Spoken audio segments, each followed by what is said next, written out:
Hello, everybody. This is Rabbi Marcus Rubenstein. Welcome to the Daily Derech, a special project of exploring Judaism, the United Synagogue of Conservative Judaism, and the Rabbinical Assembly. Today is the third day after Shabbat Kodesh, the 6th of Nisan, 5786, corresponding in the secular calendar to Tuesday, March 24th, 2026. We will read Parashat Tzav this coming Shabbat, and we are 8 days from Pesach. Let's begin. We'll start with Me'am Loez in the Parashat Tzav. Today we're going to be focusing on the sacrifice that was offered and is most talked about, at least in the beginning of the Parashat Tzav, and that is the Olah sacrifice, or the Tamid sacrifice. This is done in the afternoon usually. There's another Tamid offering or Olah offering that's offered in the morning, but today we're going to be speaking about the afternoon sacrifice. This was a communal sacrifice that was offered every day on behalf of the entire people. What was unique about it, though, is that it was left on the altar all night long. And we've already been speaking a little bit about this, of what it means that it was left on the altar all night long, if you've been listening to our previous sessions this week. But also, it is also called Olah, which is this really unique word, which means elevation or to go up. So it automatically lends an understanding of, why is this called an Olah offering? If it was really just about the smoke going up from the sacrifice, which is important, that happens in a lot of sacrifices. So why this specific one is called an Olah? And I think that's what leads the rabbis to start to search for, I think, some homiletical meanings here. The idea behind this is the things, or this sacrifice is supposed to be repentant, or to repair the things that arise in our mind, and that usually is thought of as our thoughts, the things that we think of. Now, thoughts play a very special role within Judaism and within Torah law. It's important to understand that thoughts, we can't actually be penalized from them, right? Thoughts are not actions. Thoughts are not even words. Right? We can be penalized for some words, but we cannot really be penalized for thoughts. So already from the beginning, I think the language of tshuva and repentance and doing repentance for something is off. Right? It's not like you only offer the Olah when someone thinks a bad thought or something bad happens. It's not a sacrifice that is sort of a reaction to a transgression, but rather something that is offered every day. And so if it really is offered every day, it's something that people are doing every day, how can it be really a transgression in that regard? Right? God wouldn't have designed human beings so that no matter what, they sort of have to transgress every day. That wouldn't be a good system to work. So what is this really about? And that's why our sages say it's really about our thoughts and our negative thoughts. And these need to be repaired. These need to be worked on. Not because they're necessarily transgressions in themselves, right? Because we should not be held liable for them necessarily. But we know that negative thoughts often push us towards bad actions. Sometimes, and oftentimes, especially if we trust those thoughts really deeply, if we kind of identify with them and say, this is what we really feel, this is our authenticity inside. And I think our tradition tells us not to necessarily do that. Just because you think about something, or just because you are thinking about something, doesn't mean that that's what you have to do or you have to be. And doesn't mean that's even necessarily who you are, or necessarily that somehow because you're thinking it, that means it's really authentic. It's not really the case. In Judaism, really what matters is what we do. But we know the more we think about something negative, or the more we think about something in a particular way, we sort of start to see the world in that way. And that's why the tradition tells us it's so important to pay attention to our thoughts. Are we having productive thoughts, good thoughts? Are we having negative thoughts that are pushing us towards transgression? That's something that we have to constantly pay attention to, because we have to think before the action itself. We can't just think about the action, but we have to think what actually pushes us towards the negative action, so that we can make sure to prevent it before it happens. And I like to think that this sacrifice is sort of a way of sort of symbolizing this idea of repairing one's thoughts. Because, of course, when do most of our bad thoughts come? Usually in the middle of the night. Not even just tempted thoughts of temptation thoughts of, I want to do this transgression or this wrong thing, but also just like thinking about our life in the middle of the night. You tend to think very negatively and with a lot of anxiety. You tend to be all alone at night, and that could be scary. And so we are not supposed to really trust those thoughts that we think of at night so much. Sometimes we just have to let it go, and we have to let it burn. And that's why we're reminded at those moments when we're all alone in the middle of the night and we're having those anxious thoughts, and we're thinking things that are hurting us, or our life seems very narrow based on the way we're thinking about it, we should remember that at this exact time, right, the sacrifice, the afternoon sacrifice, is still burning on the altar, burning all night long. And that really is what the Olah is all about.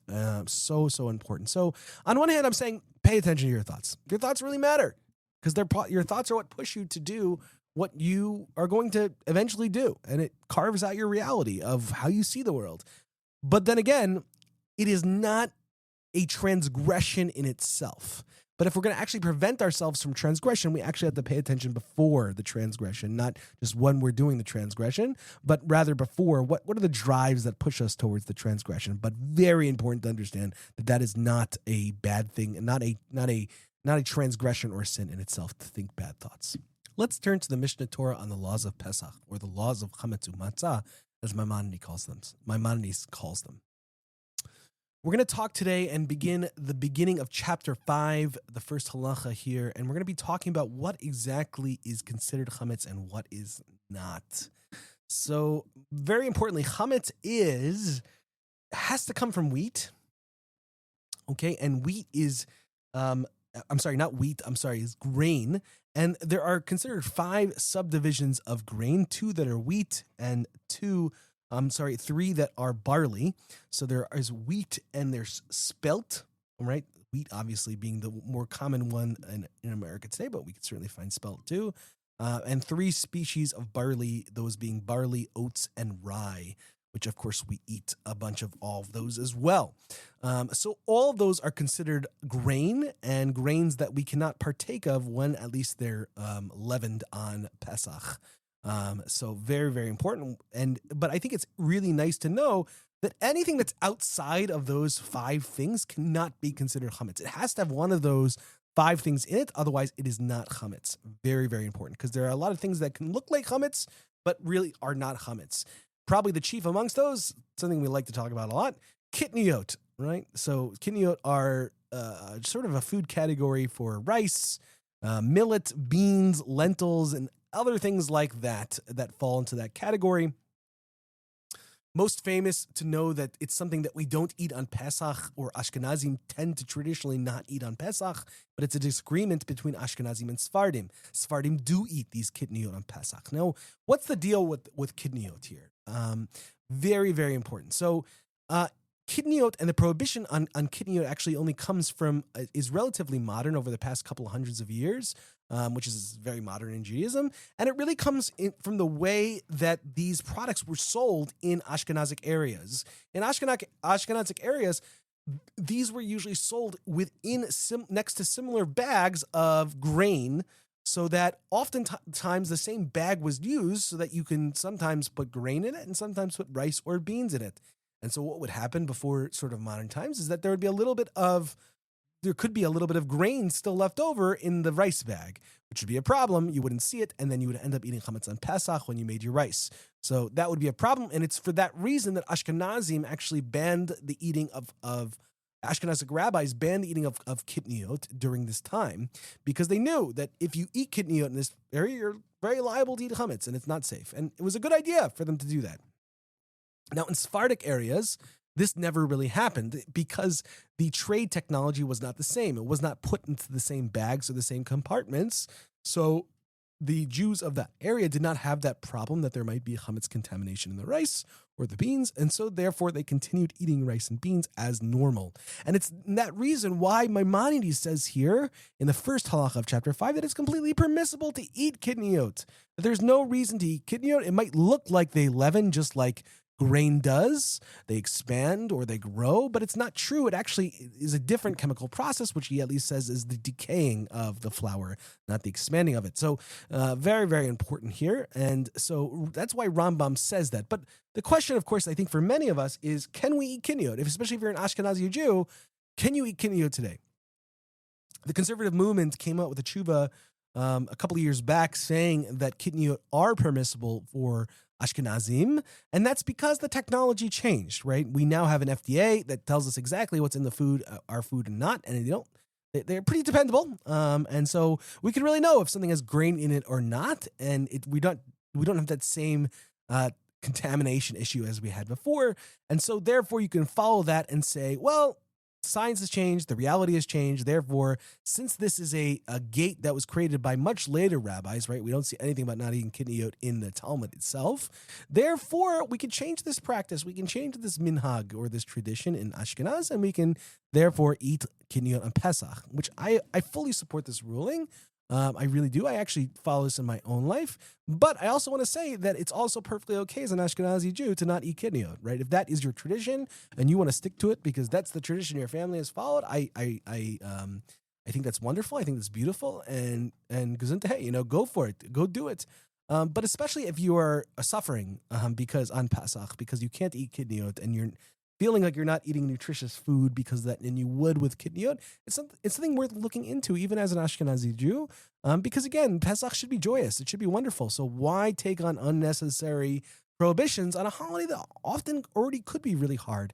And if it really is going to make you not feel sick the whole entire time, I really think it's worth considering. Now, obviously, if you're thinking of making a switch one way or the other, you should contact your local rabbi and talk to them about this decision. And I think that will be very helpful because I think it is due for a larger discussion. But I'm really bringing it up today to show you that this isn't some crazy thing, right? That it is a acceptable decision. It's a decision that makes sense to eat kitniyot on Pesach, even as an Ashkenazi Jew.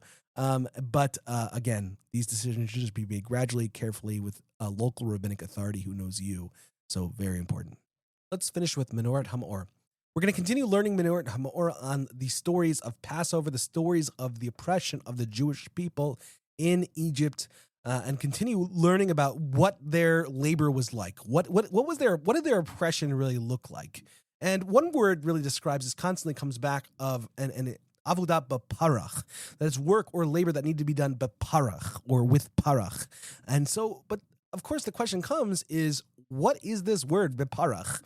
I mean, just in general, when you would look at it, okay, it seems like it's a word for harsh labor or something that breaks you or really something that's really hard. And that would be a good translation of the word itself. But we know that there are many other ways to say this. Avodah kasher, right? It's difficult work, right? We could say it in a lot of other ways. So the rabbis like to ask this question, why this particular word is being offered and what's being hinted at here.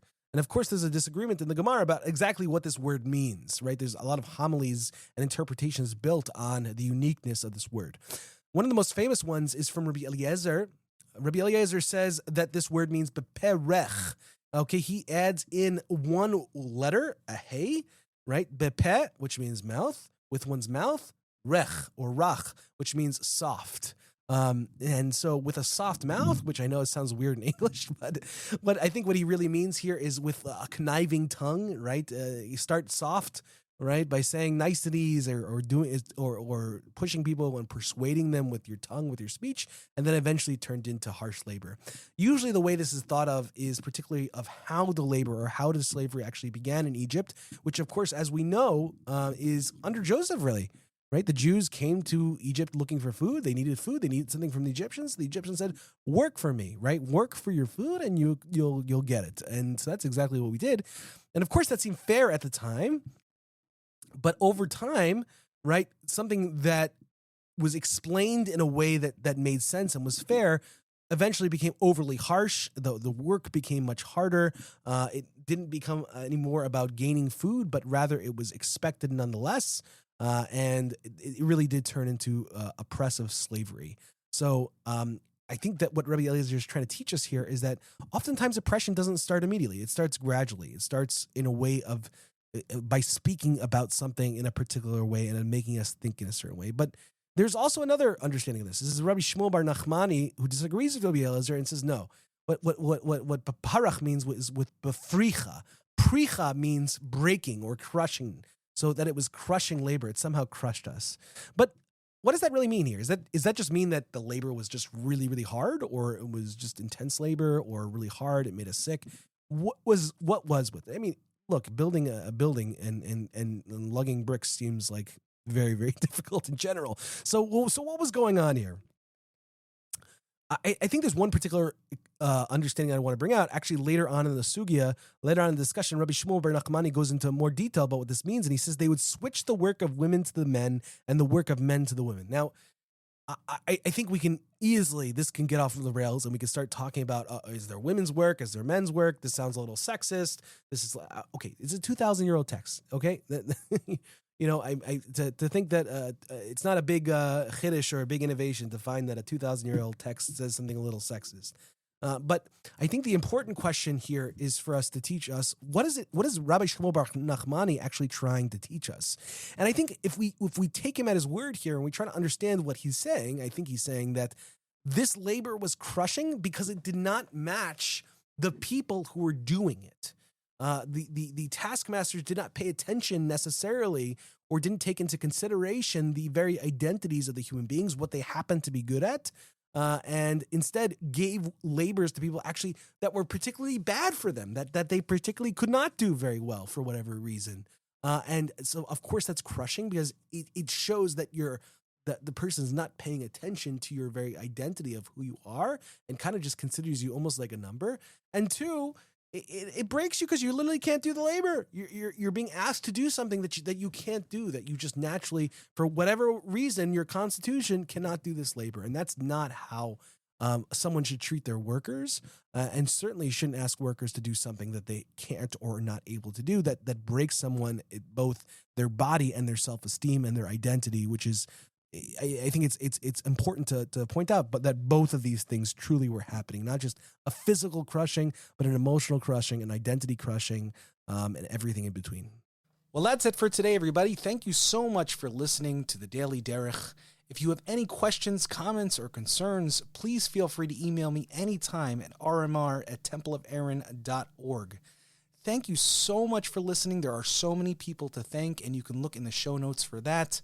And also, if you want to know and see any of these texts in the original, we actually have that too. You can actually find that in our episode description. So look in each of the episode descriptions and you'll find that information right there. Thank you very much. Have a great day, everybody.